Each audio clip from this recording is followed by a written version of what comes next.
Bà sẽ đây cho nó khné và hành cầm rùa dân Ford F-150 RAPTOR 2 គ្រឿងតែម្ដងអញ្ជើញមកដំឡើងគុជ7កាងខាងក្រោមគុជ7 LED BM របស់ហើយឡានដែលភ្លឺបានមើលផ្លូវច្បាស់ល្អមិនចាំងភ្នែកនោះទេនេះគឺជាគំរូសកម្មភាពកំពុងធ្វើការដំឡើងនៅសេរីកម្ពស់ភ្លើងហើយតេជុនក៏មានដំឡើងកម្រិតគ្រប់ក្រោយដែរប៉ុន្តែបង្ហាញតេជុនពីគំរូ7កាងនេះមុននេះគឺជាគុជ7កាង BM 3 inch ប្រភេទ LED ដែលប្រើប្រាស់បានអាយុកាលវែងហើយរូបរាងគឺដំឡើងមកមានស៊ុំកាងនៅខាងក្រោមនេះបិទចិត្តរបស់ F-150 ទៅលើកាងតែម្ដងគឺដូចគ្នាទៅលើកាងនេះតែក្រុមការងារកំពុងតែស្វិតស្វាញធ្វើការសេរីចាប់ដំឡើងនិងមានវាស់កម្ពស់ឲ្យបានត្រឹមត្រូវមិនឲ្យចាំងប៉ះពាល់នៅពេលដែលយើងបើកនៅលើផ្លូវទៅដល់អ្នកបញ្ចាស់ទឹកនោះទេនេះគឺជាស្ដែងនៅខាងមុខនៅពេលដែលខ្ញុំថតពីមុខគឺភ្លើងនេះគឺភ្លឺនៅខាងក្រោមប៉ុណ្ណេះទេហើយនេះខ្ញុំធ្វើការបើកចង្កៀងខាងនេះមួយហើយនឹងធ្វើការបើកចង្កៀងខាងនេះមួយទៀតគឺភ្លើងកូតនៅខាងលើហើយនឹងភ្លើងពិលតែពេលដែលខ្ញុំថតពីមុខគឺពន្លឺរបស់វាប៉ុណ្ណេះមិនផ្លាតចាំងនោះទេគឺស្មើនឹងភ្លើងកូតដូចគ្នាបើសិនជាភ្លើងហ្វាគឺចាំងផ្នែកខ្លាំងបន្តិចពេលដែលយើងញាក់ហ្វាគឺវាបើកបែបនេះបាទភ្លើងចង្កៀងនិងភ្លើងពិលនេះគឺជាភ្លើងហ្វានៅពេលដែលយើងបើកភ្លើងកូតមិនចាំងផ្នែកទៅដល់អ្នកចាស់ទៅទេតែដែលខ្ញុំកំពុងធ្វើការថតនៅក្នុងកាមេរ៉ានេះក៏យើងអាចមើលឃើញជាក់ស្ដែងសម្រាប់អតិថិជនដែលដំឡើងគឺមិនបារម្ភទេហើយជាពិសេសគឺយើងធ្វើការកំណត់សេរីកម្ពស់ត្រឹមត្រូវនេះគឺជាភ្លើងកូតចង្កៀងក៏លេចមកមើលពីភ្លឺខាងមុខតែម្ដងបាទនេះគឺជាភ្លើងកូតនិងភ្លើងពិលដែលខ្ញុំធ្វើការបើកទាំងពីររថយន្តកម្ពស់ភ្លើងគឺកាត់បន្ទាត់ត្រង់ស្មើនៅទីនេះបាទច្បាស់ស្អាតមែនតើហើយភ្លឺអូខេខ្ញុំបើកពីចម្ងាយបន្តិចគឺភ្លឺបានច្បាស់ល្អណាស់ហើយនឹងកម្ពស់ចង្កៀងគឺភ្លឺនៅទីនេះរាងស្រាលមែនតើពីបាសការមើលឆ្ងាយអញ្ចឹងភ្លើងពិលរបស់ហាងលេងឡាននៅខាងក្រោមនេះនឹងជួយបន្ភ្លឺនៅលើផ្លូវ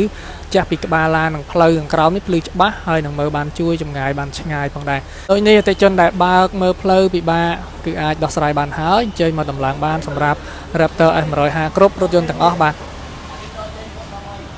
នេះគឺជាទម្រង់ភ្លើងកូនមិនចាំងភ្នែកហើយនេះខ្ញុំធ្វើការបើកហ្វាក៏បើកទាំង7ទាំងចង្កៀងផងដែរ7នេះគឺមានបើកហ្វាទាំង6គ្រាប់តែម្ដងជំនួយទៅដល់ការមើលឆ្ងាយតែពេលដែលមានមិនមានអ្នកបញ្ចាស់ទឹកយើងមានទម្រង់ភ្លើងកូតទម្រង់ភ្លើងហ្វាអូខេតែជនដែលពិបាកការបើកបរអាចទស្សនាបានហើយចាប់អារម្មណ៍អាចតំណលេខទូរស័ព្ទខាងលើឬក៏យករថយន្តមកត្រួតពិនិត្យផ្ទាល់តែម្ដងបាទរថយន្តទាំងពីរនេះក៏មានដំឡើងគម្របគ្រប់ក្រោយផងដែរជាមួយនឹងគម្របរូតដែលយើងពេញនិយមមែនតើជាមួយនឹងគម្របរូតនៅខាងក្រោយនេះគឺ Mark Top Cover ស្អាតតម្រូវទៅលើຂະຫນាតរបស់ F-150 RAPTOR ដំឡើងមកគឺស្មើត្រង់តែម្ដងស្អាតណាស់តែជនអាចទស្សនាមួយជុំគឺមានរងការពារទឹកនៅសងខាងនេះអាចការពារទឹកបានល្អសម្រាប់គម្របស៊េរីថ្មីនេះក្រាស់ណាស់ក្រាស់ហាប់មែនតើតែងតែបង្ហាញតែជនថតនៅលើវីដេអូគ្រប់រថយន្តដែលដំឡើងគម្របទាំងអស់ប្រភេទ root នេះគឺខ្ញុំតែងតែគោះនៅសន្លឹកខាងលើបញ្ជាក់ថាក្រាស់គោះមកហាប់ណែនមិនរលាស់ឬសូរនៅខាងក្រោយនៅពេលដែលរត់នោះទេរូបរាងខាងក្រោយនេះគឺស្អាតដូច្នេះតែជនប្រើប្រាស់ RAPTOR ត្រូវការដឹកកង្វះខ្ពស់អាចជ្រើសរើសប្រភេទ root នេះបាននៅពេលដែលតែជនត្រូវការដឹកកង្វះខ្ពស់គឺងាយស្រួលណាស់គឺយើងអាច roll បញ្ចូលបើកចំហត្រង់បែបនេះគឺ roll បើកទៅខាងក្នុងនេះអស់ហើយត្រង់យើងចំហដឹកអីវ៉ាន់ខាងក្រោយនេះស្រួលគឺដឹកទូដឹកសាឡុងឬក៏អីវ៉ាន់ផ្សេងៗដែលខ្ពស់នៅខាងក្រោយនេះបានដោយសារតែយើងអាចបើកចំហត្រង់ទាំងអស់បែបនេះនេះគឺជាតម្រូវការសម្រាប់តែជនដឹកអីវ៉ាន់ខ្ពស់ងាយស្រួលហើយរូបរាងស្អាតបែបនេះពេលដែលយើងធ្វើការបើកគម្របរូតចូលទៅខាងក្នុងអញ្ចឹងប្រភេទរូតនេះគឺងាយស្រួលបែបនេះបាទពេលដែលតែជនមានអីវ៉ាន់នៅខាងក្រោយចាំបាច់ធ្វើការការពារយើងអាចរ៉ូលបិទមកវិញបិទគម្របហើយមានកូនសោសម្រាប់ចាក់ឡុកនៅទីនេះគឺយើងអាចធ្វើការចាក់ឡុកហើយយើងអាចធ្វើការចាក់ឡុកនៅទ្វារខាងក្រោយរបស់ Ford F-150 នេះអញ្ចឹងអតិថិជនគឺអាចការពារនៅអីវ៉ាន់ខាងក្រោយនេះហើយគឺងាយស្រួលសម្រាប់ធ្វើការដឹកអីវ៉ាន់ខាងក្រោយគម្របគ្រប់នេះចឹងបង្ហាញគំរូអតិថិជនប៉ុណ្នេះរៀងវែងបន្តិចដោយសាររថយន្តទាំងពីរនេះដំឡើង